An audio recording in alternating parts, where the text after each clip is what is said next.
Saya lagi nyari jawabannya Prof. Mahfud. Saya nyari-nyari di mana ini jawabannya. Kok nggak ketemu jawabannya? Saya juga ingin mencari itu jawabannya ngawur juga itu. Gila ini. Ngarang-ngarang ndak karuan mengkaitkan dengan sesuatu yang tidak ada, gitu ya. Assalamualaikum warahmatullahi wabarakatuh. Kembali lagi di channel Opini Politik. Gimana kabar kalian semua teman-teman? Semoga sehat selalu dan dilancarkan rezekinya ya. Amin. Nah, di video kali ini kita akan membahas soal gimmick Gibran terhadap Mahfud MD saat debat Cawapres keempat yang dinilai sombong dan tak beretika oleh para netizen. Kira-kira bagaimana ya tanggapan kocak para netizen soal etika Gibran saat debat? Tak perlu berlama-lama, langsung saja kita lihat videonya.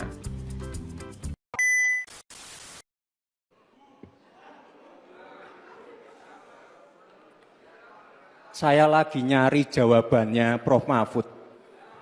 Saya nyari-nyari di mana ini jawabannya. Kok nggak ketemu jawabannya? Saya tanya masalah inflasi hijau kok malah menjelaskan ekonomi hijau. Prof. Mahfud, yang namanya greenflation atau inflasi hijau itu ya kita kasih contoh yang simpel aja. Demo rompi kuning di Perancis. Bahaya sekali.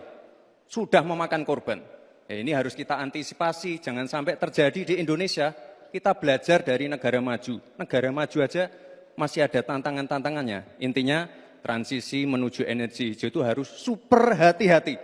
Jangan sampai malah membebankan R&D yang mahal, proses transisi yang mahal ini kepada masyarakat, pada rakyat kecil.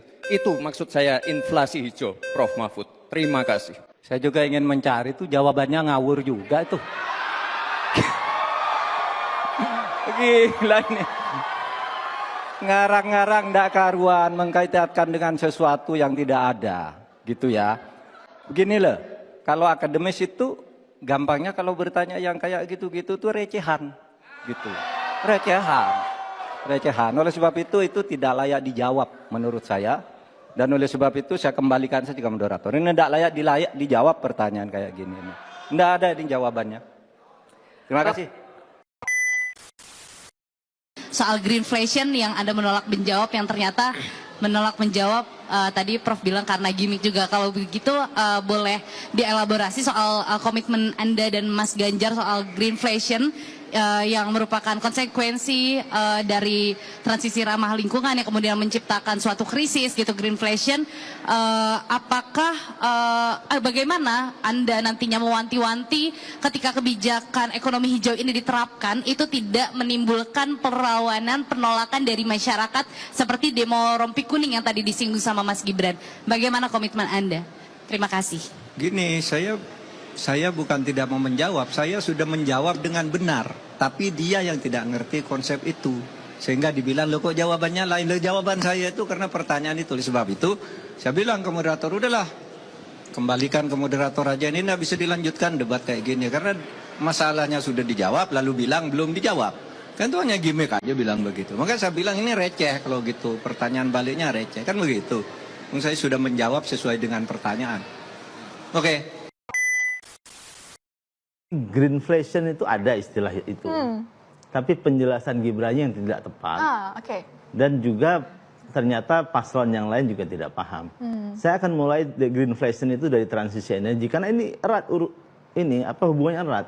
Greenflation yang dimaksudkan yang dalam definisi yang benar bukan seperti green inflationnya versi Gibran adalah terjadinya kenaikan biaya di dalam proses pengelolaan energi hijau karena adanya konversi yang dari pangan misalnya, dari pangan menjadi, anggaplah dari minyak sawit yang tadinya dijadikan minyak goreng akhirnya dijadikan biodiesel misalnya. Atau kemudian dari jagung yang tadinya diolah jadi pangan kemudian diolah menjadi bioetanol. Akhirnya kan biayanya menjadi meningkat.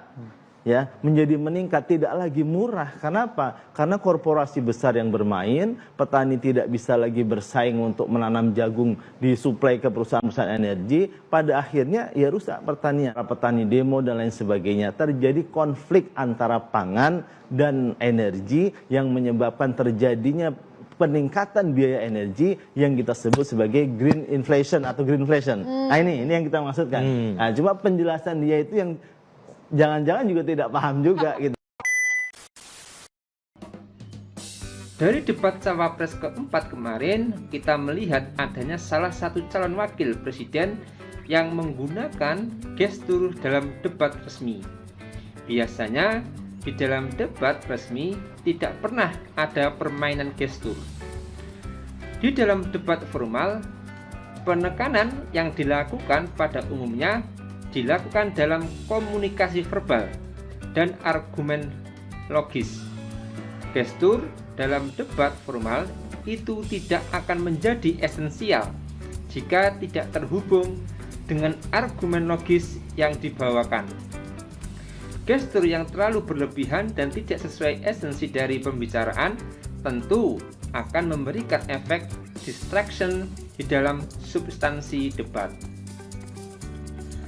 Sebagaimana diketahui, gaya tengil calon wakil presiden nomor urut 2, Gibran Raka Buming Raka, yang meledek jawaban dari Prof. Mahfud menuai reaksi keras dari para netizen. Gestur yang dinilai meremehkan dan merendahkan Mahfud MD yang dilakukan Gibran akhirnya menjadi bumerang dan menjadi bahan lawaan oleh para netizen di media sosial Twitter. Gibran dinilai sombong, bahkan niretika, tidak memiliki etika, gara-gara gaya tengilnya menanggapi jawaban Mahfud MD. Pengamat politik Airlangga Pribadi Kusman menyoroti penampilan Gibran Raka Buming Raka dalam debat Cawapres. Menurut dia, manuver Gibran itu tidak merepresentasikan etika seorang pemimpin. Selain itu, Gibran juga dianggap tidak memahami persoalan. Menurut Airlangga, penampilan Gibran justru membongkar kamuflase kesantunan yang selama ini ingin ditampilkan Gibran kepada publik.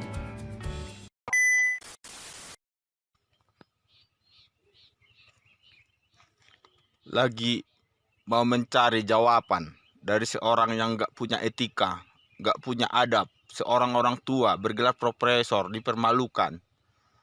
Ini saya seorang petani. Jengkel kali pun. Anda memperalat kami petani. Anda mengatakan bertanya kepada petani. Biasa itu mengalami kegagalan. 3 kali, 2 kali, 3 kali. Gagal apa? Kalian tinggal enak kok. Tinggal pilih tanah. Anak seorang presiden. Tinggal pilih tanah mau ditanah. Memang kalian itu hanya memikirkan anggaran. Ini bibit jagungnya. Ini bibit jagungnya. Tinggal lempar inilah. Apanya ini? Ini hasilnya. Lebih 2 meter. Bicara memang masalah ubi. Ataupun singkong. Ini batangnya ini. Dilempar ke sana itu. Tumbuh itu. Gak ada itu gagal. Kalau hanya sekedar nanam ubi. Ataupun jagung. Gak ada gagal. Belum kalian disuruh menanam tanaman muda seperti itu. Kol ataupun tomat. Di mana ada sejarahnya itu gagal nanam ubi sama jagung? Gak ada itu. Gak benar itu. Katanya bergelar tamatan luar negeri. Katanya Menteri Pertahanan. Nanam ubi aja gagal gak tahu.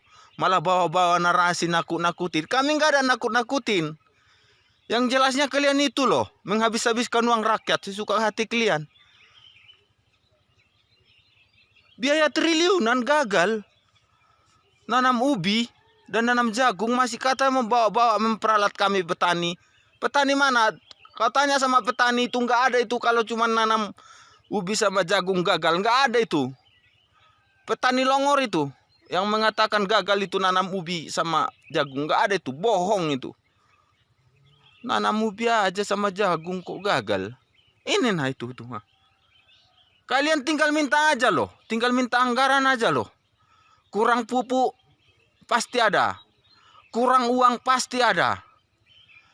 Tanah yang mana kalian suka mau kalian tanamin pasti ada. Malah bilang gagal-gagal. Katanya tamatan luar negeri. Tapi etika nggak ada, nggak beradab.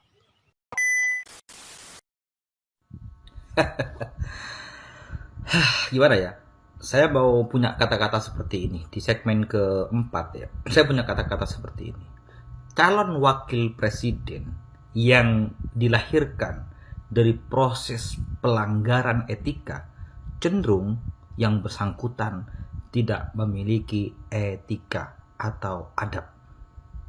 Itu yang ditunjukkan Gibran malam ini. Dia tidak menunjukkan etika dan adab sama sekali di panggung. Debat boleh kita kemudian berperang argumentasi. Tapi debat tidak kemudian dengan gaya dan model-model gimmick-gimmick yang kemudian merendahkan. Boleh beradu argumen, saling menjatuhkan silakan. Tapi tidak merendahkan dengan gaya-gaya yang tidak penting di atas panggung. Jujur, apa yang dilakukan oleh Gibran kepada Pak Mahfud, saya sebagai orang Madura merasa tersinggung. Sangat-sangat merasa tersinggung. Tunggu saja Gibran, akan ada gelombang dari orang-orang Madura yang akan menjatuhkan kamu. Karena kamu tadi, gerakan kamu itu jelas-jelas merendahkan Profesor Mahfud sebagai orang Madura yang kita hormati. Ayo Reng Madura, patau kak, Reng Madura kak. Apa sih reka laku Gibran wala menghina Reng Madura kak. Dia dengan gayanya seakan-akan merendahkan Pak Mahfud. Patau kak, tunjukkan kak, Reng Madura kompak kepi. Jatuhkan Gibran.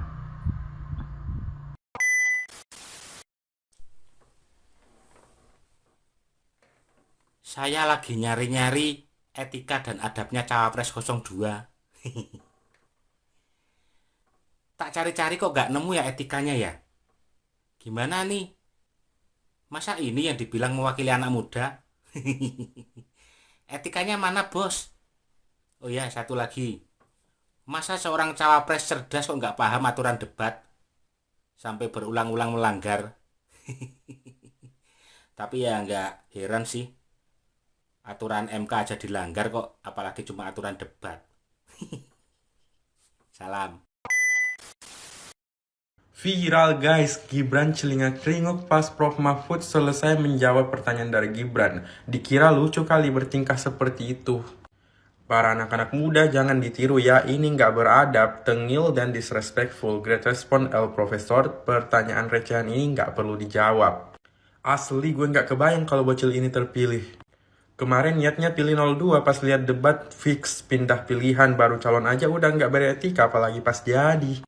Songong nggak respect terhadap lawan debat, tidak punya ilmu debat, nir etika, lengkap pasangan nir etika. Capres, cawapres, klop, sama-sama nggak ada etika MK. Padahal bapaknya sudah nasihatin 2 minggu lalu loh, ini videonya. Asal visi yang diserang, nggak apa-apa. Tapi kalau sudah menyerang personal, pribadi yang tidak ada hubungan dengan konteks.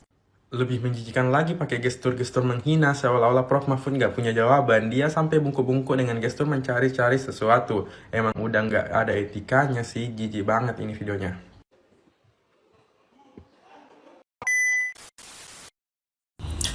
Tweet dari Bu Alisa Wahid ini kayaknya mewakili apa yang pengen gue sampaikan ya tentang kesimpulan debat cawapres malam hari ini ya.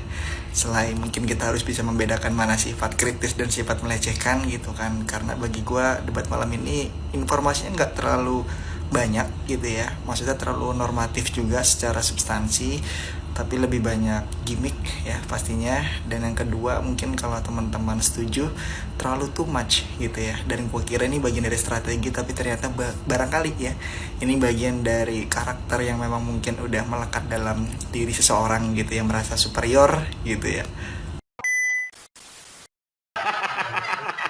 Kalau Sun Gokong yang di Cina mencari kitab suci dari barat. Nah kalau yang di sini nih mencari kitab MK. Gatot kata gua.